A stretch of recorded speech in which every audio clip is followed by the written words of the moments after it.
Benvinguts al meu taller de moda. Bé, no us faré pas treballar, estigueu tranquils.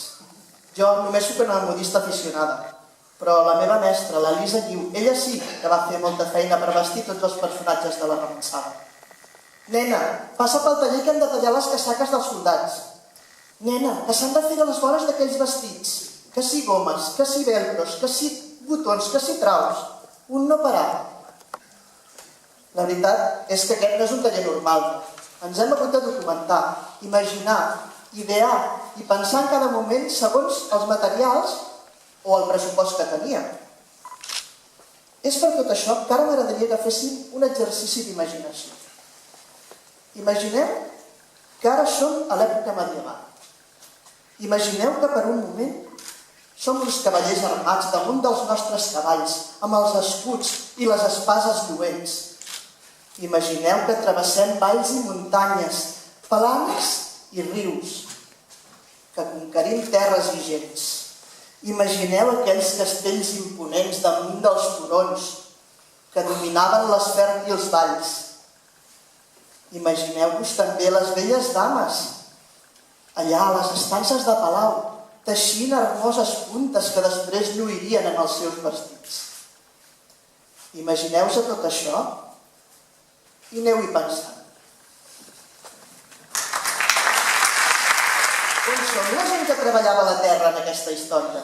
On són els nostres pagesos de remença? No us penseu pas que tot era tan idíl·lic, no? No. Els remences eren gent humil, senzilla, vaja, que eren pobres en la seva majoria.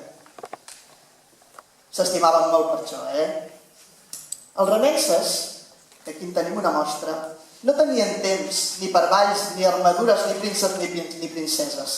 Eren vassalls i havien de treballar la terra dels seus senyors a canvi de només poder-hi sobreviure.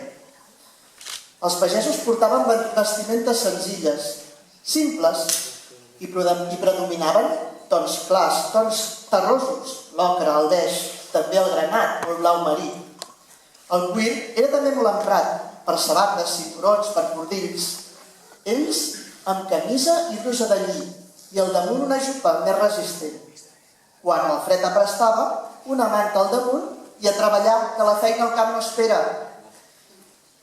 A les sabates, espardenyes de vetes al cap, o un barret de palla o un de feltre, en funció de si feia fred o calor.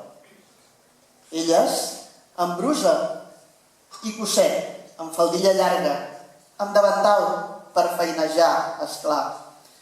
Al cap el havien recollit, els cabells a dins, perquè no s'embrutissin ni es mullessin.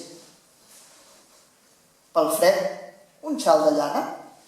Els peus, espardenyes també, de vegades descalces per segons quins menesters. Un vestit havia de durar tota la vida. Fins i tot passava de pares a fills. Tot eren pedaços i sargits per tapar forats i estrips. Abans que el vestir hi havia el menjar i tenir contents els senyors. Ai, els senyors! Gràcies, remences.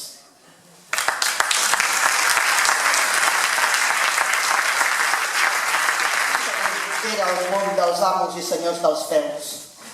Sí, parlo del nostre senyor, el senyor Miquel Galzeran de Montornès i la seva esposa, Na Clara. Havien de demostrar quin poder tenien. Ostentaven aquestes riqueses en els palaus on vivien, així com en els vestits, les joies i els complements amb què s'abillaven.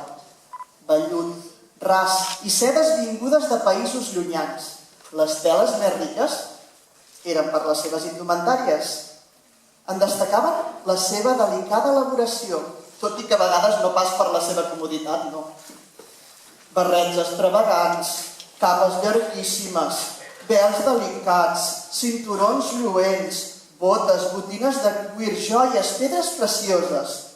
Tota mena de complements perquè tothom tingués clar on reia el poder. Ai, quina feinada tots aquests vestits, oi, Elisa? Gràcies, senyor.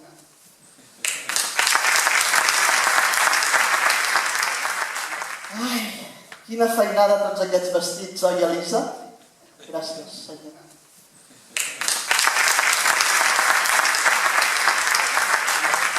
L'Elisa diu que avui tenim el plaer de tenir-la aquí amb nosaltres. Es va fer modista, jo crec que per vocació. Capellà l'any 59 perquè la seva mare ho era també. I li va transmetre l'amor per aquesta professió. Ella sempre ha estat vinculada al món del teatre. Va començar amb només 15 anys a la cooperativa La Colmena de Santa Coloma de Gramenet. Va passar 10 anys a Suïssa treballant i en tornar es va establir a Montornès i es va vincular de seguida a la Societat Coral La Lira, preparant disfresses pel Carnestoltes, el vestuari de l'Esbart d'Ensaire. I llavors la secció teatral de La Lira es va reactivar i ella en va dirigir fins a 35 obres, dissenyant i confeccionant el vestuari de les mateixes. Al seu costat, en Paco Martínez, el seu marit, que tampoc no l'ha deixada mai. Ell també es va vincular a la Societat Coral i, a més, és soci fundador durant 28 anys que va durar el grup de Veneres. Tots dos han participat a la Remansada des de bon començament. Ella com a encarregada de vestuari. De fet, és la que ha muntat tot això. I actriu, a més. I ell també com a actor, i per allò que fes menester. Així que, Elisa, si no et sap greu, i vas pujar un moment de finalada a l'escenari.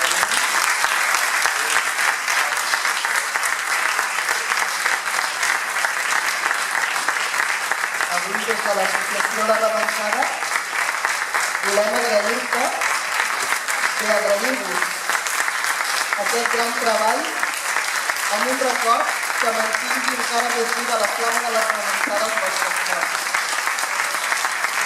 Hem fet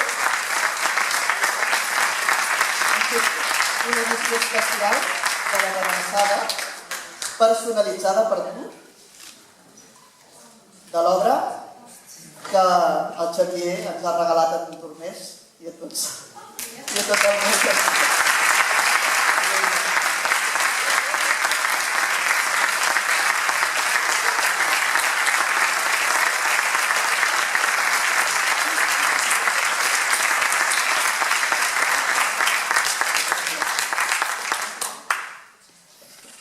Estic tremolant, Gràcies, jo també. Jo també. No hi ha dret a fer-me aquestes coses, Moltes gràcies. Gràcies, Elisa.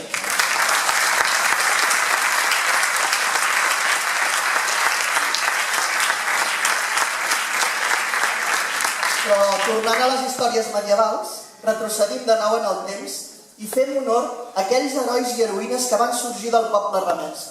En Bartomeu Sala, el seu oncle en Pere Joan, en Berta Llach i tots aquells pagesos anònims que van lluitar per un futur millor.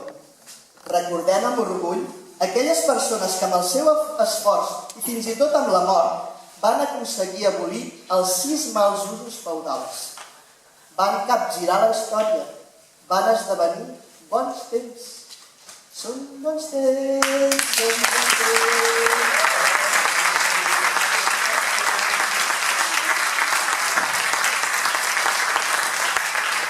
El text, la posada en escena de la modista ha estat creat per l'Elisenda Bru.